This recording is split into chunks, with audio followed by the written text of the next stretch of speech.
you for joining me on my first video on this new channel, Caroline Uncluttered. I'm so happy you're here. This is my new channel where we talk about all things related to decluttering, tidying, organizing, and decorating. And in my first video, I'm going to go over each of those 4 things, which I'm calling my 4 pillars of my new channel. I'd be wondering why there are 4 and why those 4 in particular. Essentially what happened is that I was having a conversation with a friend over lunch a few weeks ago, and she was asking me some questions about the KonMari method or about decluttering in general for her own projects and purposes. And I realized that I have a lot to say about this, but I wasn't sure if anybody wanted to listen to what I had to say. So I started a couple of accounts, an Instagram account, a TikTok account, opened up a Medium and a Pinterest as well, and I'll have all that linked down below if you're interested, and realized that I was actually getting some views. So I thought I would come on here on YouTube and kick off this new side hustle, which is Caroline Uncluttered, with a YouTube video. There will be plenty of time to talk later about why I'm doing this channel and how it came about. So let's just save all that chat for later and let's focus on what the purpose of this video is, and that is the 4 pillars of creating a simple home. And once again, those pillars are decluttering, tidying, organizing, and decorating. I believe that if we want to maintain a simple, functional, and beautiful home, that we need to have elements of all 4 of these put into place in order to create just the home that we're hoping for. I call them pillars, but really each of these areas kind of bleed into each other, a little bit like a Venn diagram and a little bit less like silos. So I want you to keep that in mind as we're going through each of these. All right, let's talk about number 1, and that is decluttering. And I think this is the backbone for building a simple home that you love. And I really think this is the best place to start.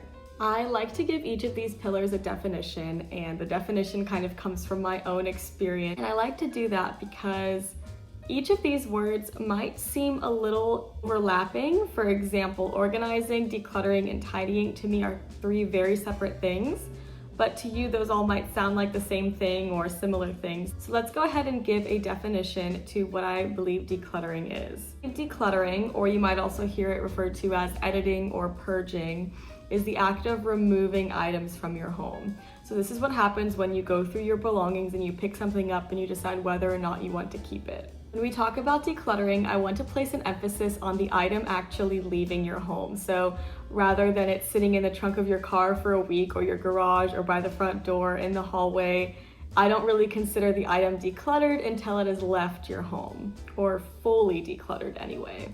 And on this channel and on my other pages, I'll be talking about lots of different tactics and my approach to decluttering. I do want to point out that decluttering is the first pillar, or kind of like the first step of this home simplifying, home beautifying process that I'm talking about.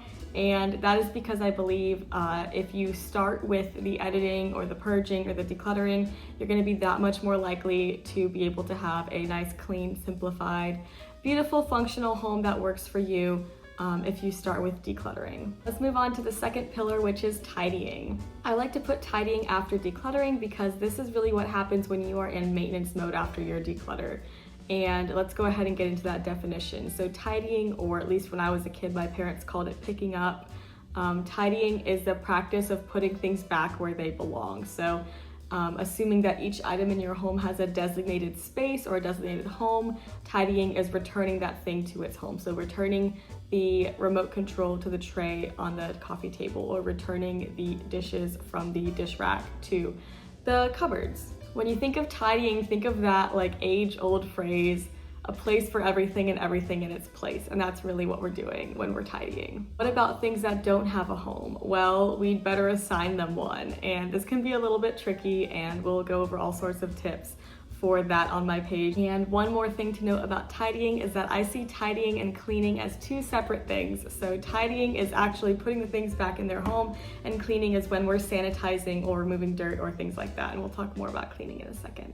Okay, let's move on to pillar number 3, which is organizing. And I know we all love a good organization before and after, a good organization project, but I put it as number 3 for a reason, after decluttering and after tidying. I think decluttering and tidying are 2 of the most crucial things that you can do to maintain your home.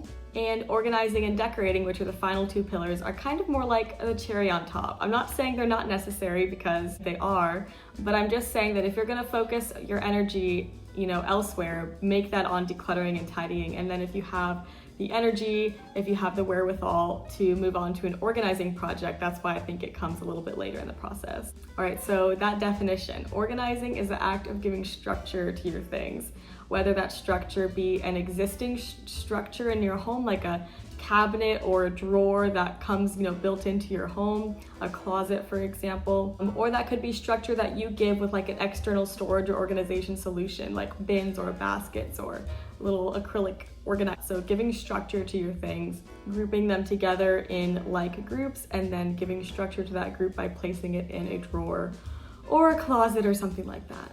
When we organize, we want things to be uniform and functional, and I feel like those two things go together. The more uniform it is, the more functional it's going to be. And I'll just give you a quick example. If you are folding all of your clothes, you're folding your t-shirts, for example, the more uniform your t-shirts look, whether that's KonMari method or whichever way of organizing your t-shirts you choose, the more uniform it is, the more functional it is. So if all the t-shirts are folded in the exact same method, you're going to be able to find the correct t-shirt a little more easily, and that's where the functionality comes into play. Again, I've got lots more tips for organizing, so stay tuned for that.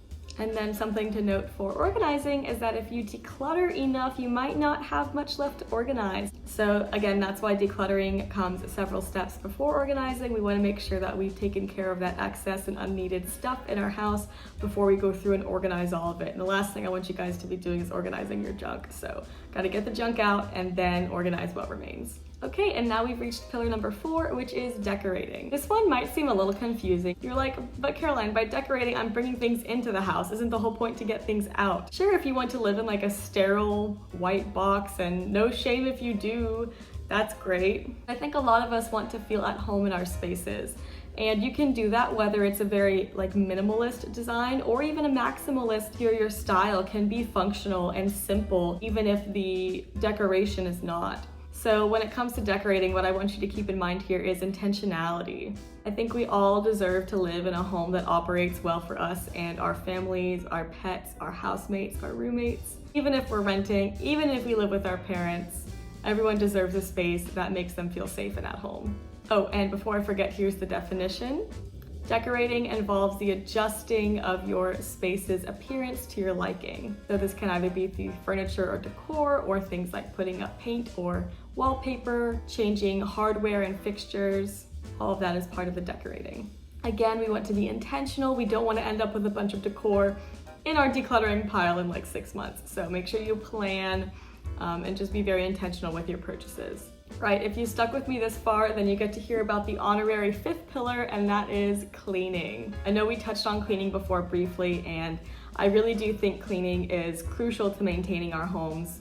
And I do want you to prioritize making your home clean. That being said, it's not one of the 4 pillars because I feel like there are other people out there who are much better qualified to talk about cleaning than I am. And that's not to say that I'm necessarily an expert in any of these 4 areas that I've already mentioned, but I just feel a little bit more comfortable speaking about those and letting the cleaning experts talk about cleaning. However, I do love a good deep clean, and so I will be posting some cleaning tips and content here and there, but just know that it's not one of the main 4 pillars. So I hope that breaking everything down for you in this way has helped you understand a little bit better, 1, what this channel is going to be about and what you can expect from me, and 2, hopefully it gave you some kind of clarity around all the puzzle pieces needed to make your home feel exactly like yours.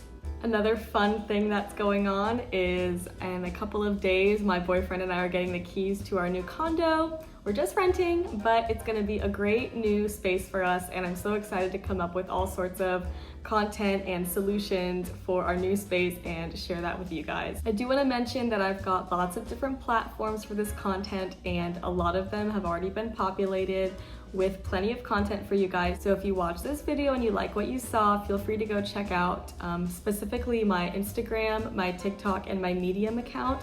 I've got tons of content already populated over there that you guys can go check out while you wait for my next video. And as a little bonus tip, all or most at least of the videos that I'll be making are coming directly from those Medium articles that I'm writing. So if you want a sneak peek for what's to come on this channel, head over to my Medium. I want to thank you so much for coming along this journey with me. I'm excited to learn and share along with you guys, and I hope you have a great day. See you in the next one. Bye.